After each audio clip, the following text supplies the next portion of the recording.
Problem number 2 on trusses. For the pinned joint configuration shown in figure, formulate the stiffness matrix. Also determine nodal displacement and stress in each element. So this is the figure given. See, it consists of two bars.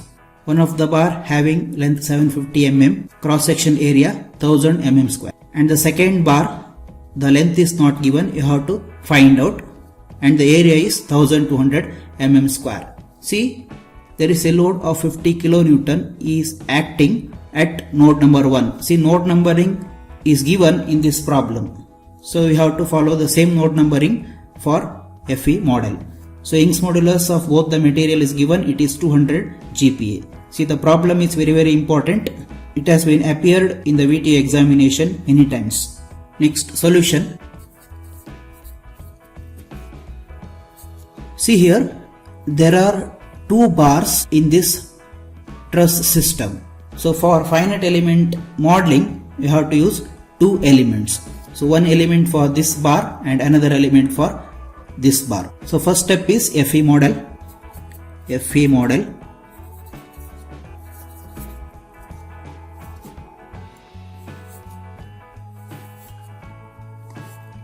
So this is element number 1. Node numbering, it is given in the figure. This is 1 and this is 2. One more element. This is node number 3. This is element number 2. So length of first element, it is 750 mm. Length of the second element, we don't know. See the figure, the given truss structure is like a right angle triangle. So this length is given 750 mm and also we know this length 500 mm.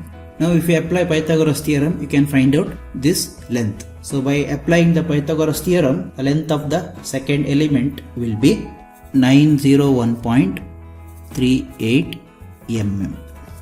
It is the length of the second element by applying Pythagoras theorem. Next is nodal displacement. See, at node number 1, the nodal displacement I will take in x direction q1 and in y direction q2. At node number 2, we will take q3 in x direction and q4 in y direction. Similarly, at node number 3, it is q5 in x direction and q6 is the displacement in y direction. And the applied forces or the nodal forces at each node we will take.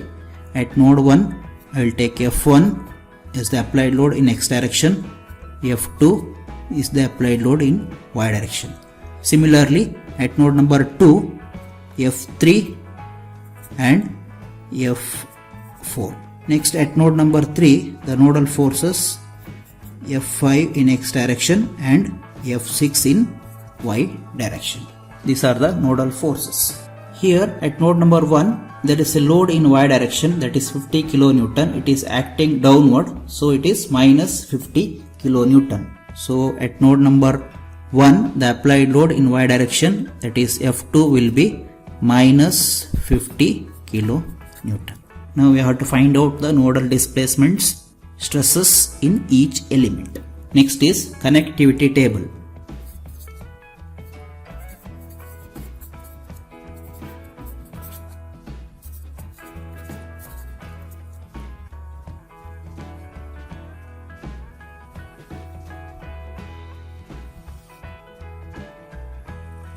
First column is element, next initial node,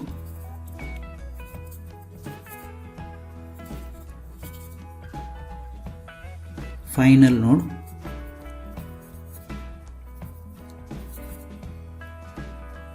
effective length of the element,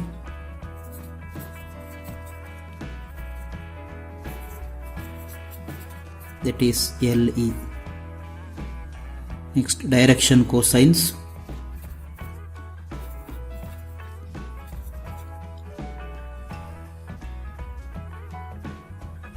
L and M. Next, L square, M square, Lm.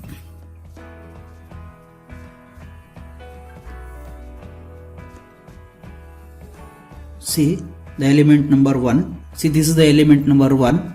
This is the initial node and this is the final node. See, we know the Cartesian coordinate system, means this truss structure we have to consider in Cartesian coordinate system, so that the node number 1 we have to take at 0, 0. So I will take node number 1 as 0, 0. See, element 1 connects node number 1 to 2. At node number 1 the coordinate is 0, 0. Node number 1 is at 0, 0. Node number 2 will be in second quadrant, means in negative x-axis. The length is given from here to here. It is 750, means it becomes minus 750. In y direction we don't have any length, so it is 0. So minus 750, 0. Minus 750, 0. Effective length of the element is given. First element length is 750 mm. Now the direction cosines for first element. See, we know the formula for L and M. I will write it here. L is x2 minus x1 by LE and M is y2 minus y1 by LE. So here we need L, that is x2 minus x1 by LE. Here x2 is minus 750 and x1 is 0. LE, that is length of the element, is 750. So x2 minus x1, that is minus 750 minus 0, it is minus 750 divided by 750. It becomes minus 1. So L is minus 1 for first element. Next M is y2 minus y1 by LE. So y2 and y1 both are 0. So 0 by 750, it is 0.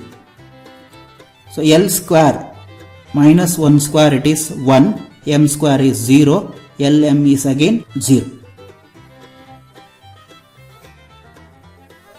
Next is element number 2. See, element number 2, it connects node number 1 to 3. So initial node is 1 and the final node becomes 3. So initial node is 1 and final node is 3. So the coordinate for initial node, it is 0, 0.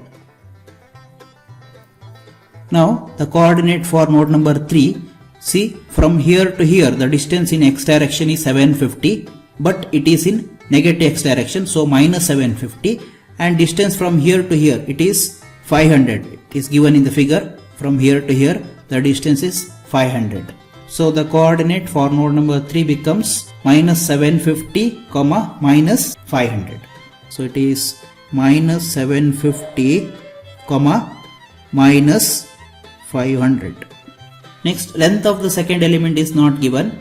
If you see this truss structure, it is like right angle triangle. So we can apply Pythagoras theorem. By applying Pythagoras theorem, you can find out the length of the second element. So length of the second element will be 901.38. So L is x2 minus x1 by LE. x2 is minus 750. x1 is 0 here. L is 901.38. So minus 750 minus 0 divided by 901.38. It will be equal to minus 0.83. Next we need M. The formula is y2 minus y1 by LE. So y2 is minus 500. y1 is 0. So minus 500 minus 0 divided by 901.38. It will be equal to minus 0.55.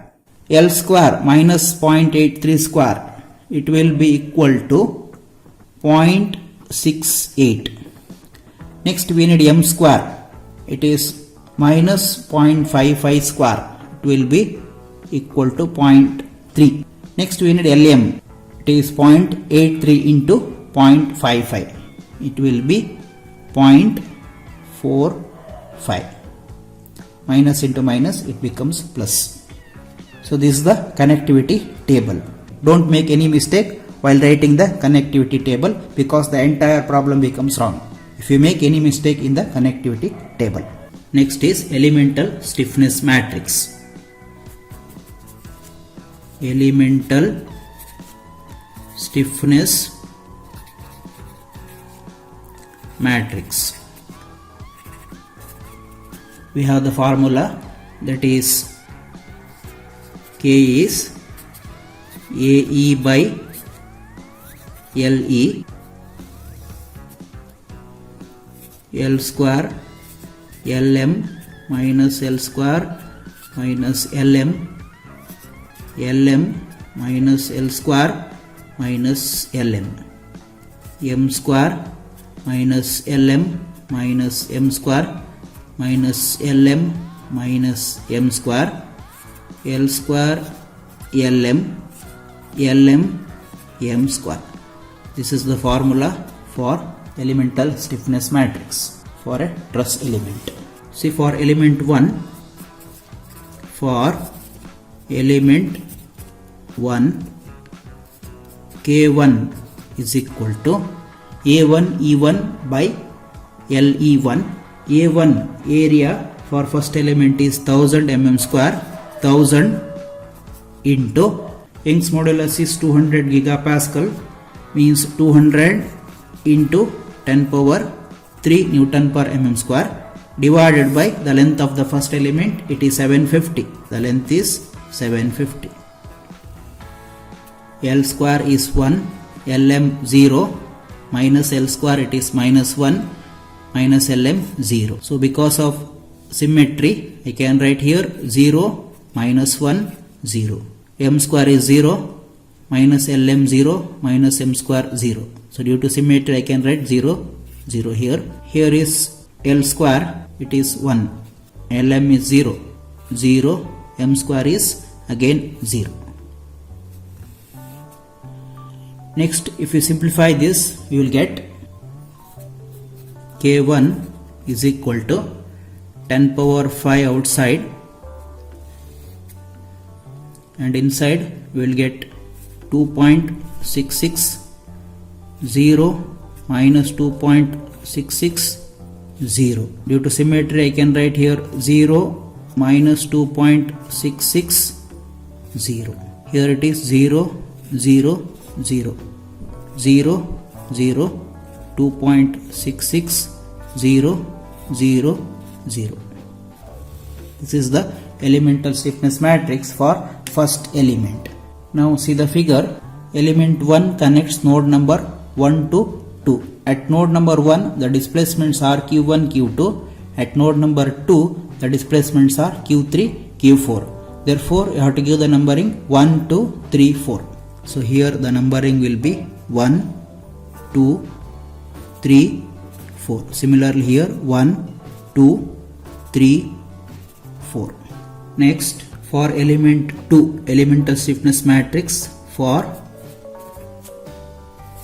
element 2, that is K2 is equal to A2, it is 1200, E2 it is 200 into 10 power 3 by length of the element, that is 901.38, into L square, it is 0.68, LM 0.45, minus L square, it is minus 0.68, minus LM, it is minus 0.45.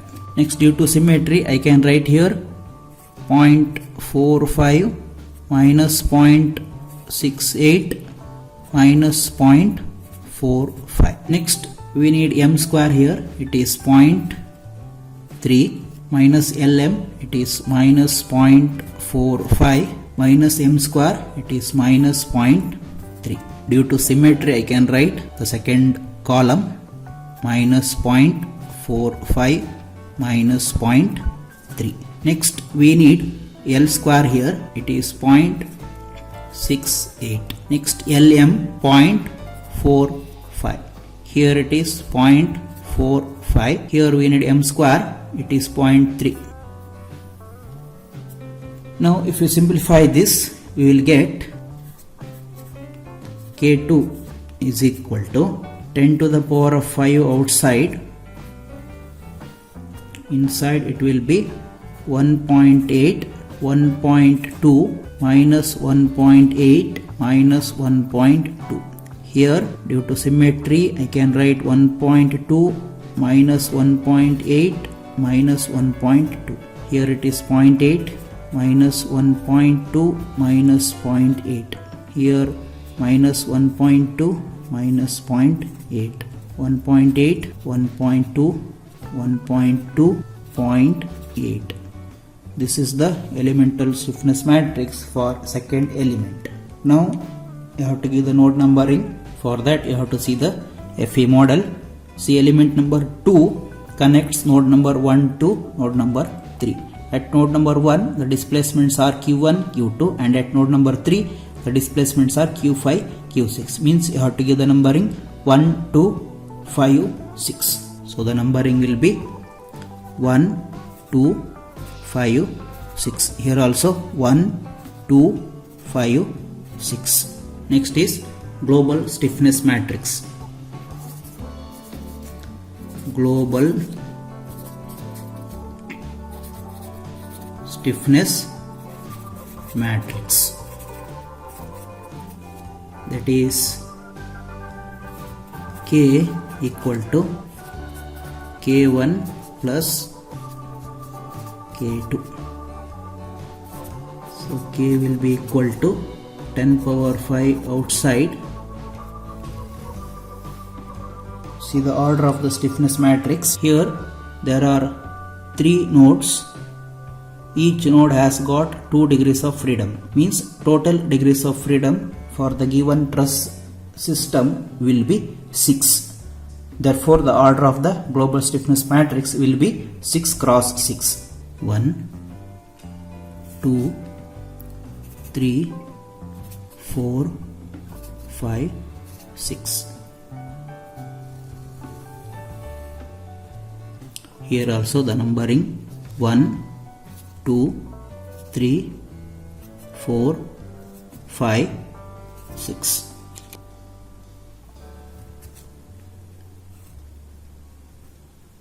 So first we need the element corresponding to 1 and 1. See the elemental stiffness matrix for first element, that is K1. The element corresponding to 1 and 1 is 2.66. And at K2, that is elemental stiffness matrix for second element, the element corresponding to 1 and 1 is 1.8. So therefore you have to add 2.66 and 1.8. So it will become 4.46. Therefore here the element corresponding to 1 and 1 is 4.46. Next we need element corresponding to 2 and 1. See at K1 the element corresponding to 2 and 1 is 0. But if you see K2, the element corresponding to 2 and 1 is 1.2. So therefore here it will be 1.2. Next we need element corresponding to 3 and 1. See the elemental stiffness matrix of first element corresponding to 3 and 1 is minus 2.66. If you see K2, we don't have any element corresponding to 3 and 1. Therefore element corresponding to 3 and 1 is minus 2.6. Next we need element corresponding to 4 and 1. See K1, here element corresponding to 4 and 1 is 0. But in K2 we don't have any element corresponding to 4 and 1. Therefore element corresponding to 4 and 1 will be 0. Next we need element corresponding to 5 and 1. If you see K1, we don't have any element corresponding to 5 and 1. In K2, the element corresponding to 5 and 1 is minus 1.8. So here it is minus 1.8. Next we need element corresponding to 6 and 1. See in K1, we don't have any element corresponding to 6 and 1. But if you see K2, the element corresponding to 6 and 1 is minus 1.2. Therefore here it is minus 1.2. Now due to symmetry, I can write here 1.2 minus 2.6, 0 minus 1.8 minus 1.2. Next we need element corresponding to 2 and 2. See, in K1 the element corresponding to 2 and 2 is 0. In K2 the element corresponding to 2 and 2 is 0.8. So therefore here it is 0.8. Next we need element corresponding to 3 and 2. If you see K1, the element corresponding to 3 and 2 is 0. See, in K2 we don't have any element corresponding to 3 and 2. Therefore element corresponding to 3 and 2 is 0. Next we need element corresponding to 4 and 2. See the elemental stiffness matrix of first element, that is K1, the element corresponding to 4 and 2 is 0. In K2 we don't have any element corresponding to 4 and 2. Therefore element corresponding to 4 and 2 is 0. Next we need element corresponding to 5 and 2. So in K1 we don't have any element corresponding to 5 and 2, but in K2 the element corresponding to 5 and 2 is minus 1.2. Therefore here minus 1.2. Next we need element corresponding to 6 and 2. In K1 we don't have any element corresponding to 6 and 2. In K2 we have element corresponding to 6 and 2, that is minus 0.8. Therefore here it is minus 0.8. Now due to symmetry I can write second column 0, 0, minus 1.2, minus 0.8. Next we need element corresponding to 3 and 3. See, in K1 the element corresponding to 3 and 3, it is 2.66. But in K2 we don't have any element corresponding to 3 and 3. Therefore here the element corresponding to 3 and 3 is 2.6. Next we need element corresponding to 4 and 3. See, K1 the element corresponding to 4 and 3 is 0. But in K2 we don't have any element corresponding to 4 and 3. So here it is 0. Next we need element corresponding to 5 and 3. See, K1 there is no element corresponding to 5 and 3. Again in K2 we don't have any element corresponding to 5 and 3. Therefore element corresponding to 5 and 3 is 0. Next we need element corresponding to 6 and 3. See, K1 there is no element corresponding to 6 and 3. Also in K2 we don't have any element corresponding to 6 and 3. Therefore element corresponding to 6 and 3 is 0. Due to symmetry I can write here 0, 0, 0. Next we need element corresponding to 4 and 4. See, in K1 the element corresponding to 4 and 4 is 0. In K2 we don't have any element corresponding to 4 and 4. Therefore here element corresponding to 4 and 4 is 0. Next we need element corresponding to 5 and 4. In K1 we don't have any element corresponding to 5 and 4. Also in K2 we don't have any element corresponding to 5 and 4. Therefore here the element corresponding to 5 and 4 will be 0. Next we need element corresponding to 6 and 4. In K1 there is no element corresponding to 6 and 4. Similarly in K2 we don't have any element corresponding to 6 and 4. Therefore element corresponding to 6 and 4 is 0. Due to symmetry I can write here 0, 0. Next we need element corresponding to 5 and 5. See, in K1 we don't have any element corresponding to 5 and 5. But if you see K2 we have an element corresponding to 5 and 5, that is 1.8. So therefore element corresponding to 5 and 5 is 1.8. Next element corresponding to 6 and 5. In K1 we don't have any element corresponding to 6 and 5. In K2 we have element corresponding to 6 and 5, that is 1.2. So here you can write 1.2. Next, due to symmetry I can write here 1.2. Next we need element corresponding to 6 and 6. In K1 we don't have any element corresponding to 6 and 6. But in K2 the element corresponding to 6 and 6 is 0.8. Therefore here it is 0.8. So this is the global stiffness matrix. Next is global nodal displacement vector, that is Q is equal to the nodal displacements at node 1 Q1, Q2, at node number 2 Q3, Q4, at node number 3 Q5, Q6 transpose. This is the nodal displacement vector. Next we need global force vector. Global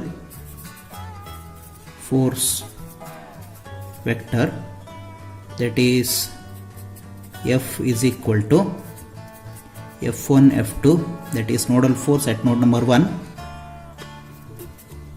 F3 F4 at 2, F5 F6 nodal force at node number 3 transpose, or F is equal to, see, if you see the figure, at node number 1 we have a force of 50 kilonewton which is acting in the negative y direction, but we don't have any force in x direction. So F1 and F2, F1 will be 0, F2 will be minus 50 kilonewton.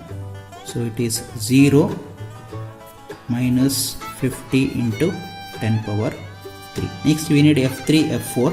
See, at node number 2 we don't have any applied force, therefore the corresponding nodal forces at node number 2, F3 and F4 will be 0. So F4 and F5 will be 0. Next we need F5 F6. See, the node number 3 there is no applied force, means the corresponding nodal forces at node number 3, that is F5 and F6 will be equal to 0. So F5 0, F6 0 transpose. This is the global force vector. Next is equilibrium condition.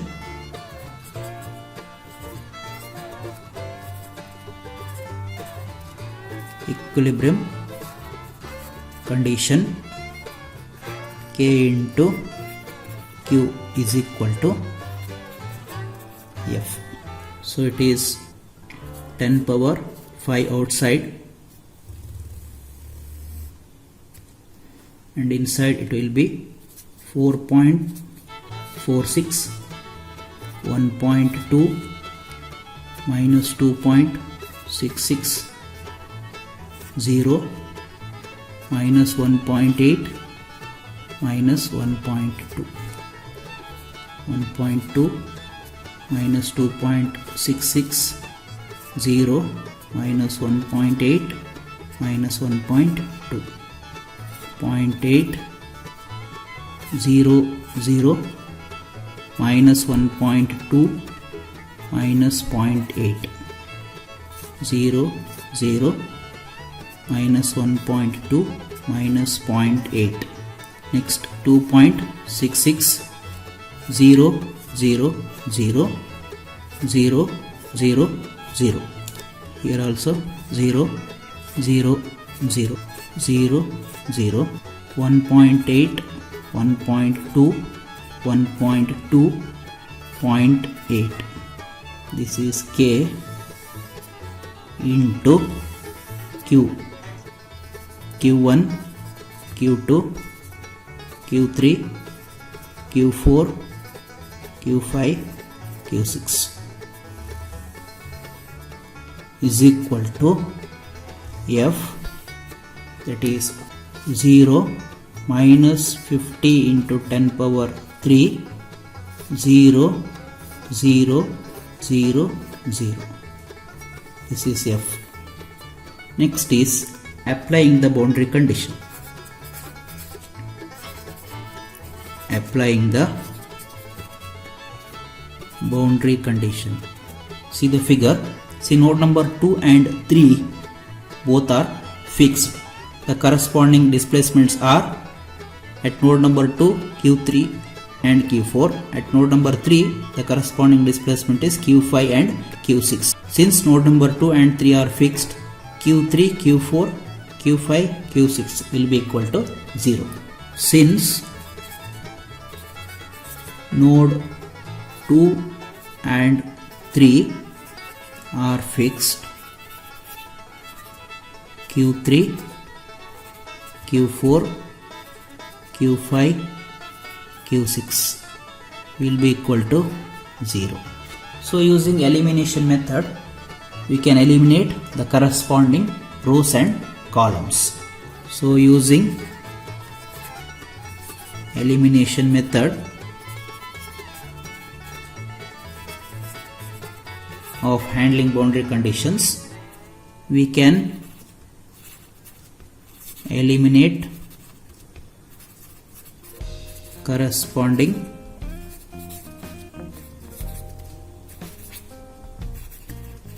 rows and columns. See, Q3 is 0 means I can eliminate third row, third column. So I will eliminate third row, third column. Q4 is 0. So I can eliminate fourth row, fourth column.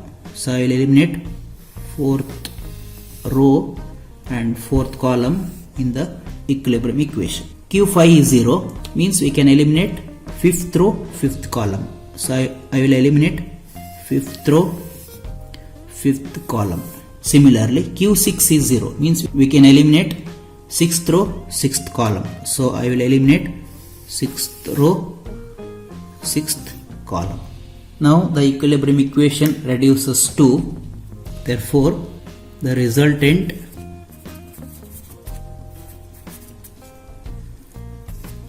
equilibrium equation is 10 power 5, 4.46, 1.2, 1.2, 0.8 into Q1, Q2 is equal to 0 minus 50 into 10 power 3. Now multiply the matrix. It will be 4.46 into Q1 plus 1.2 into Q2 is equal to 0. Next 1.2 into Q1 plus 0.8 into Q2 is equal to minus 50 into 10 power minus 2. Because I have taken this 10 power 5 to right hand side, so it becomes 10 power minus 5 into 10 power 3, it becomes 10 power minus 2. Now if we solve these two equations, on solving above equation, we get Q1 is equal to 0.282 mm.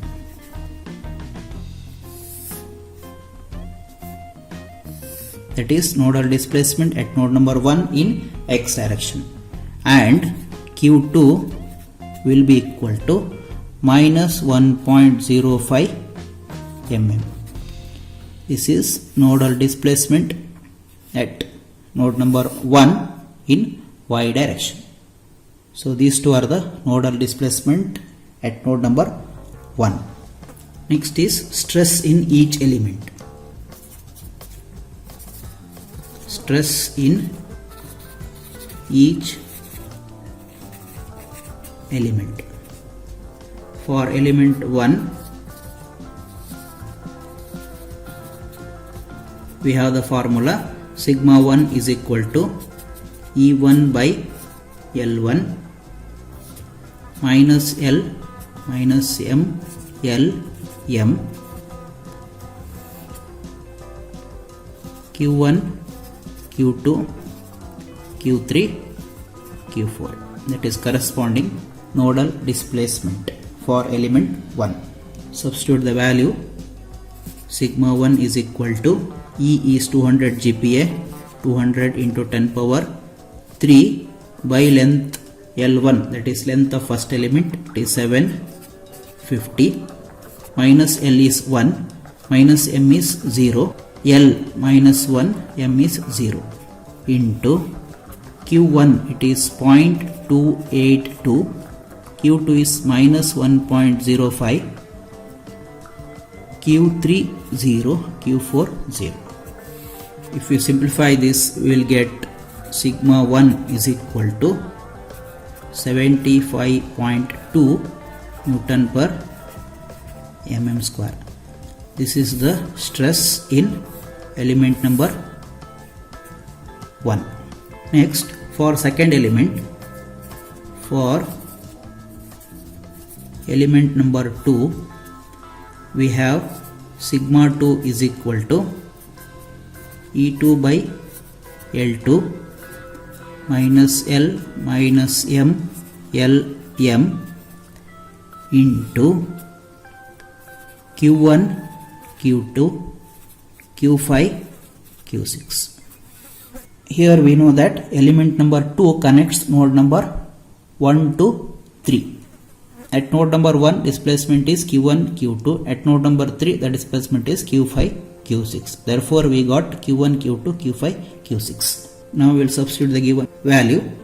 So sigma 2 will be E2, it is 200 into 10 power 3. L2, it is 901.38 minus L, it is 0.83 minus M 0.55, L is minus 0.83, M is minus 0.55 into Q1, it is 0.282, Q2 minus 1.05, Q5 0, Q6 0. If you simplify this, we will get sigma 2 is equal to minus 76.2 Newton per mm square. This is the stress in element number 2. Thank you.